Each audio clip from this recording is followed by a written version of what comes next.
फैसलाबाद ज़िला कौंसिल के सामने मौलाना असफ अशरफ जलाली की गिरफ्तारी के खिलाफ एहतजाजी मुजाहरा हुआ। तफसीलात से आगाह कर रहे हैं हमारे नुमाइंदे मोहम्मद इकराम रजा qadri। जी मोहम्मद इकराम रजा qadri बताइएगा। आज फैसलाबाद में ज़िला कौंसिल के सामने एहतजाजी मुजाहरा हुआ, जिसमें कंजुल उलमा मुफक्किर इस्लाम मुफ्ती डॉक्टर अशरफ असफ जलाली की बिला जवाज़ गिरफ्तारी की मजम्मत की और डॉक्टर अशरफ असफ जलाली की फिलफौर रिहाई का मुतालबा किया गया। उनके कारकुनों का कहना है कि हम जलाली साहब के लिए जान देने को भी तैयार हैं, लिहाजा हुकूमत से हम मुतालबा करते हैं कि वो जलाली साहब को जल्द अज जल्द रिहा करे। और आखिर पे दुआए खैर भी जलाली साहब के लिए की गई। रिपोर्टर इकराम रजा qadri 29 न्यूज़ फैसलाबाद। जी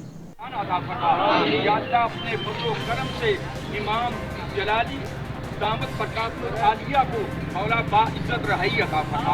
या अल्लाह इमाम जलाली को बाइज्जत रहाई अता फरमा। या अल्लाह इमाम जलाली को बाइज्जत रहाई अता फरमा।